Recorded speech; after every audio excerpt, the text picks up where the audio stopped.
Cream of Cards TV. Do you like collecting? Then please subscribe to my channel and don't forget to click on the like button because it does something very special.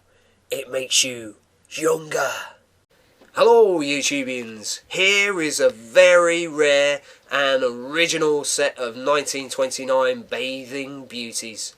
You'd be very lucky if just one of these cards appeared on eBay, let alone a whole complete set like this.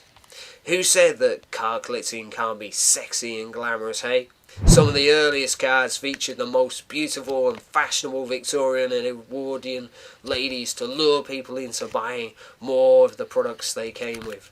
Like guys today on YouTube helplessly clicking on videos with thumbnails of busty women, the Victorians equally couldn't resist collecting this early pornography.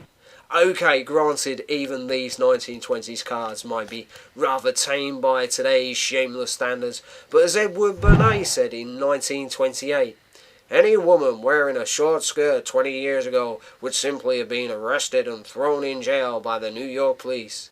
Bernays was voted one of the 100 most influential Americans of the 20th century by Life magazine, which isn't surprising since he's considered to be the father of modern propaganda and mass persuasion.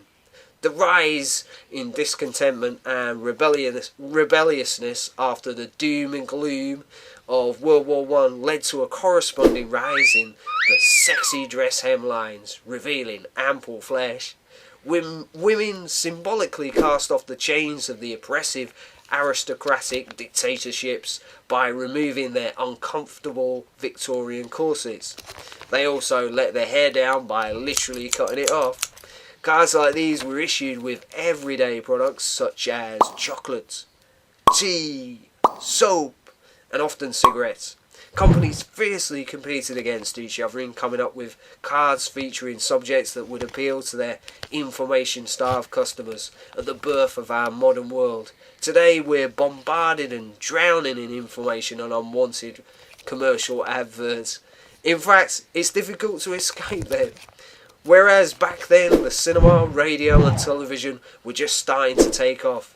These cards, these everyday items, as well as providing us with one of the richest records of the interests and fashion trends of the people in the early 20th century. They also played an important role in actually driving popular culture at the time.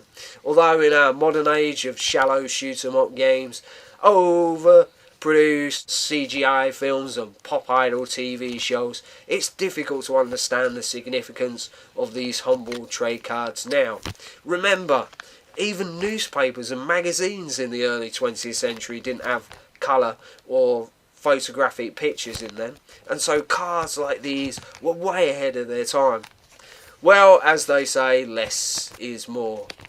Thanks to hugely popular period dramas such as Mad Men and Downton Abbey, there's currently a retro revival on at the moment, and as Edward Bernays might tell you, this in turn influences the fashion designers and has a domino knock-on effects on everything, shaping and moulding the consumerist tastes and desires. But of course, we're not fickle fashion followers. Us collectors like things that actually last, by definition. Thank you for taking the time to check out this timeless set of cards.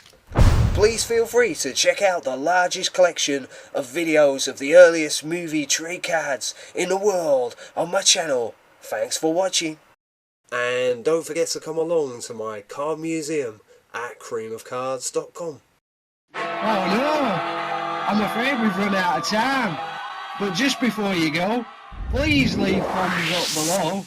And if you'd like to see more amazing video clips like this, subscribe to the channel by clicking on the icon up in the sky. A Cream of Cards TV.